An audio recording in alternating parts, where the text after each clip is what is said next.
जय जय रघुवीर समर्थ मंगलमूर्ती मोरया। शुका सारिखे पूर्ण वैराग्य जाचे, वसिष्ठा परी ज्ञान योगेश्वराचे। कवी वाल्मिका सारिखा मान्य ऐसा, नमस्कार माझा सद्गुरु रामदासा।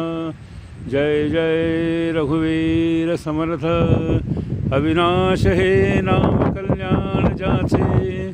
करी सर्व कल्याण सर्वा जीवाचे, समर्थे दिना उतरायाची पारी।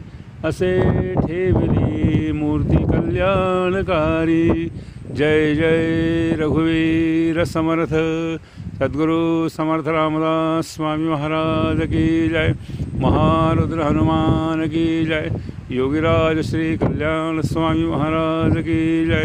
जय जय रघुवीर समर्थ। सर्व समर्थ भक्तांना नमस्कार। जय जय रघुवीर समर्थ श्रीराम समर्थ श्रीराम। आज आषाढ शुद्ध त्रयोदशी।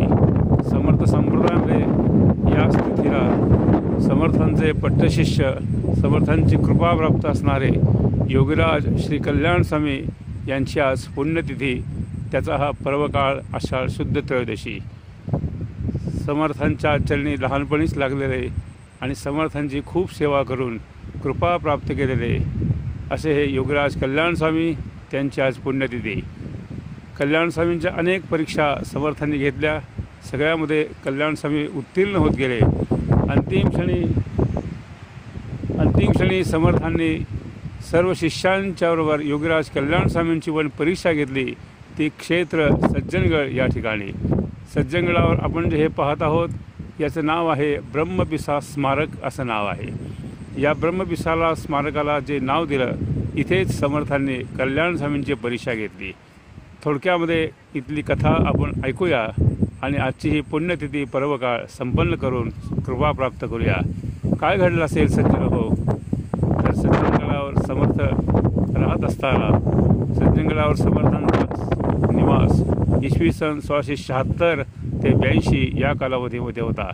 त्यावेळेला अनेक प्रसंग या ठिकाणी घडलेले आहेत। समर्थांच्या मनात आलं की माझा उत्तराधिकारी कोण आहे, माझा खरा शिष्य कोण आहे, परीक्षा घेऊया म्हणून समर्थांनी आपल्या जटा मोकळ्या सोडल्या आणि हातामध्ये तलवार घेतली, मळवट भरला आणि समर्थांनी सगळ्या शिष्यांना सांगितलं की आता समोर जर कोणी आला तर त्याला मी ठार करणार आहे, आज तुमची ऐगई करणार नाही। त्यामुळे सगळे शिष्य पळून गेले आणि सगळे म्हणायला लागले की अरे आपल्या गुरूंना आज वेड लागलं।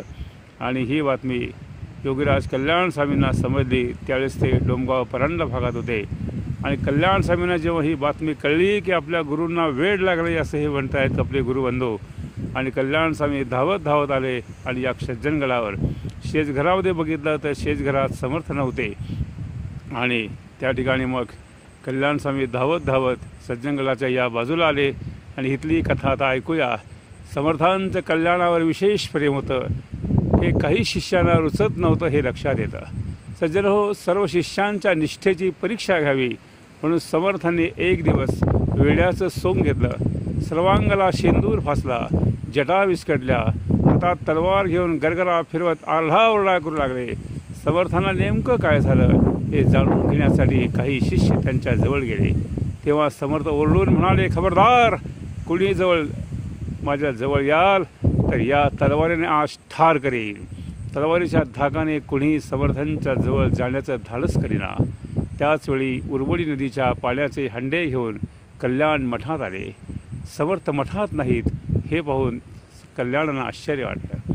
इतर गुरुबंधूंकडून समर्थांच्या डोक्यावर परिणाम झाला आहे व त्यांना ब्रह्म लागून ते पिसाटासारखे वागत आहेत हे ऐकल्यावर कल्याण समर्थांना आणण्यासाठी सज्जनगडावरच्या या धाव्याच्या मारुतीकडे आले। तेव्हा समर्थ ओरडून म्हणाले, कल्याण, अरे जवळ येऊ नकोस, तुझा शिरच्छेद करीन। परंतु ते कल्याण विनम्रपणे समर्थांकडे धावत सुटले। तिकडून समर्थही कल्याणाकडे रागाने तलवार उगारत धावून आले। समर्थ जवळ येताच कल्याणाने त्यांच्या चरणावर मस्तक ठेवले आणि कल्याण म्हणतात, स्वामीची या हस्ते मृत्यूजरी येई। आपल्या स्वामींच्या हातून गुरूंच्या हातून जर मरण आलं तर हे समर्था महाराज याच्यापर्यंत भाग्य कुठलं आहे असं म्हणून समर्थांनी कल्याणाकडे बघितलं. हातातली तलवार गळून पडली. समर्थाने कल्याणाला आलिंगन दिलं. हातातली तलवार खाली गेली आणि समर्थ म्हणतात, अरे कल्याणा, बाकीचे शिष्य माझ्याकडे देहबुद्धीने येत होते, तूच फक्त आत्मबुद्धीने आलास. सर्व शिष्यांना श्री समर्थांचे कल्याणावर विशेष प्रेम का आहे हे समजून आले. सज्जनो, ही घटना सज्जनगडावर याच ठिकाणी घडलेली आहे आणि म्हणून या जागेला ब्रह्मबिसा असं म्हणतात. गुरु शिष्यांच्या प्रेमाचं, भक्तीचं, श्रद्धेचं हे स्मारक आहे. सज्जनो, हे दगडी मंदिर इतकं सुंदर बांधलेलं आहे. हे रामदास स्वामी संस्थान सज्जनगड या संस्थांनी हे बांधलेलं आहे. या ठिकाणी या आमचे भगवान श्रीधर स्वामी नेहमी म्हणायचे की ब्रह्मबिसा स्मारकाजवळ बसून भीमरूपी स्तोत्राचं आवर्तन करा आणि जीवनाचं कल्याण करून घ्या. असे हे कल्याण स्वामी समर्थांच्या शिक्षेला पात्र ठरले आणि उद्धरून गेले. आज संप्रदायामध्ये समर्थांनी याच ठिकाणी आपलं गुरुत्व पद कल्याणाकडे बहाल केलं आणि आजपासून म्हणाले कुणीही संप्रदायात आला तरी त्याच्याकडे कल्याण माझा लक्ष देईल असं म्हणून समर्थ एकांतात जाऊन शेतघरात बसले. सज्जनो, आज या पुण्यतिथी निमित्तानं आपण ही कथा ऐका, स्मरण करा. इथल्या ब्रह्मबिसा स्मारकाचा फोटो पण सोबत दिलेला आहे, त्याचं दर्शन करा आणि आपण पुन्हा एकदा म्हणूया, जय जय रघुवीर समर्थ सद्गुरू समर्थ रामदास स्वामी महाराज की जय, योगीराज कल्याण स्वामी महाराज की जय. म्हणून तर म्हणतात, अविनाश हे नाम कल्याण ज्याचे, करी सर्व कल्याण सर्वा जीवांचे. समर्थे दिना उतलायाची पारी, असे ठेविली मूर्ती कल्याणकारी. मी सुरेश बुवा सोन्ना रामदासी सज्जनगडावरून आज धाब्याच्या मार्तेकडून फिरत फिरत या ठिकाणी आलो आणि समर्थांनी प्रेरणा दिली आणि ही कथा रेकॉर्ड केली आणि आज आपल्या भक्तांपर्यंत ही सेवा म्हणून पोचवत आहे. आपण ऐका आणि ऐकून श्रवणानंद घेऊन कल्याण करून घ्या. जय जय रघुवीर समर्थ.